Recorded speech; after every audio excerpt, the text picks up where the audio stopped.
Hello, so today is day 36 already. That means there's only 5 more days to go before my 40th birthday. For today, I'd like to thank God for being single.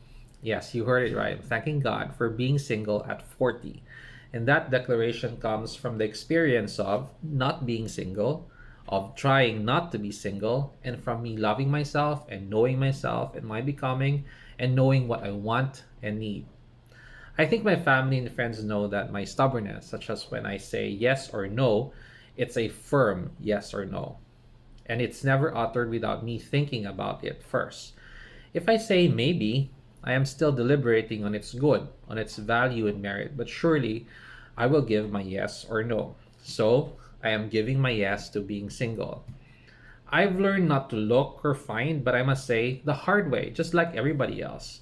But I think while I was at that stage when I was looking or finding, I was also tuning into my self worth and my self esteem and what matters to me, what gives my life purpose and meaning, instead of wallowing in self pity or self doubt and all that drama. Not that there were no prospects, there were, but I just saw myself complete as a person. That I'll be okay, that I can be who and what I want to be just by myself. The idea of having someone other than myself will simply be a gift, an added being and becoming to me. Last January 4, 2020, while we were having our New Year brunch, my best friends, I think those who were present were Devon, Kay, Alex, Sting, and Eric. We talked about our New Year's resolution. And I don't know how it got to the point that they imposed on me to start dating at least twice a month. So that means there's 24 dates. So that by the end of the year, there is a great chance that I will not be single anymore. But thanks to COVID, that's not a feasible imposition anymore. Some good things in these dark times, eh? But that memory stuck with me, and I must say, was worth exploring, especially that I was approaching 40 already. That one day in September of 2020, I reflected on why I'm single by exploring what if I'm not single? What if I had a partner? Who would that person be? So, what I am about to read, to share to you, is from my journal entry back on September 4, 2020. Here it goes. Whoever that person is must.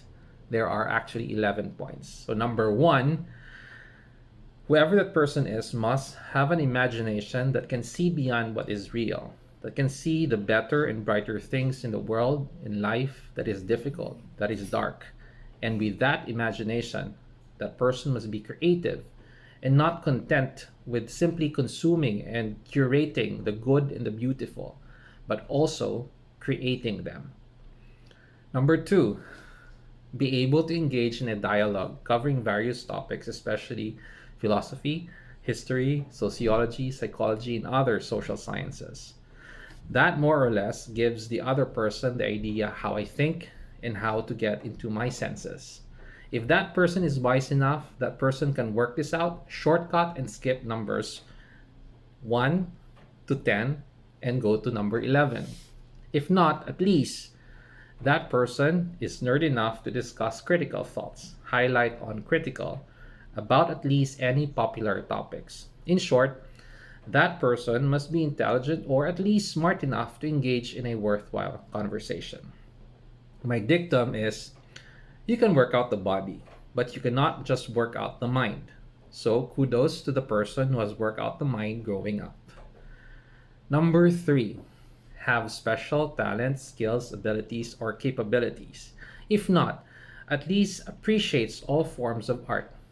I enclose special so to stress that it may not be special for as long as that person is passionate or at least interested about something. If that person does not have anything, at least that person is ready to start and learn something. Number four, share one's knowledge, talents, skills, abilities, and capabilities by doing something productive and or worthwhile or meaningful.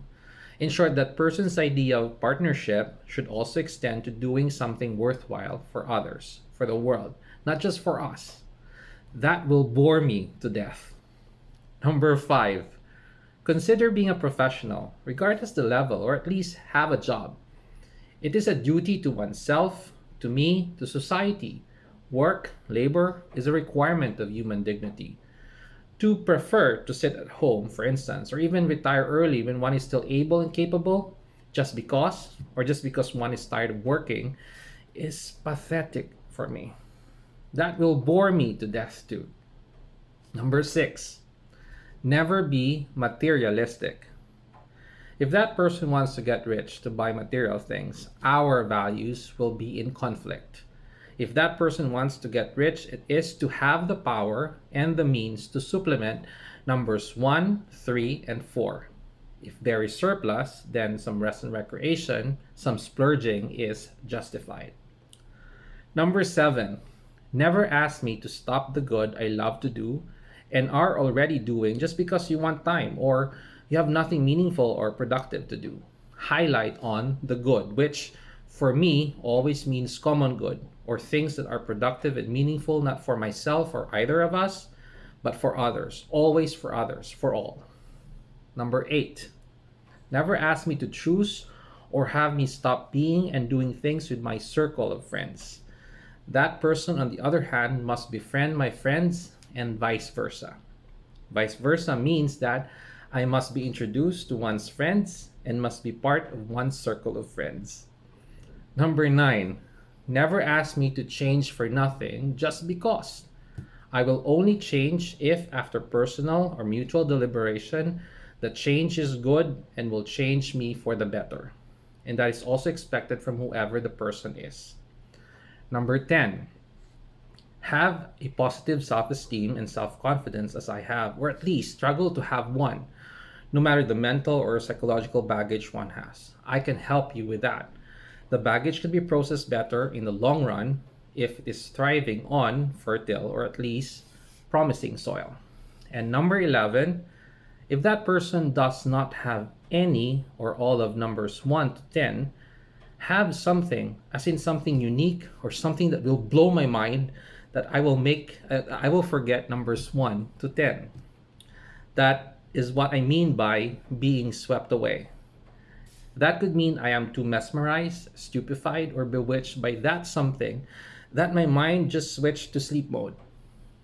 But then again, that person must showcase that something consistently to keep me mesmerized, stupefied, and bewitched.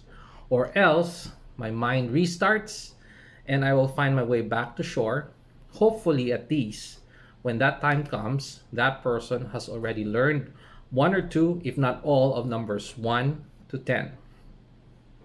But just saying, I think and feel with my mind, but my heart is not made of wood. So anything is possible. As I reflect and thank God for being single at 40, I am mindful of and praying for all the single people out there, those who are not looking or just letting it be like me, and especially those who are looking, that while you are looking for that partner of your dreams, dreaming a perfect life of this and that, may you tune in to yourself and find the means and ways you can be complete and shine so that if ever that time comes when the person you're looking for comes, you are at your best, always at your best because you're complete with yourself to freely grow the good in each other and love each other the fullest.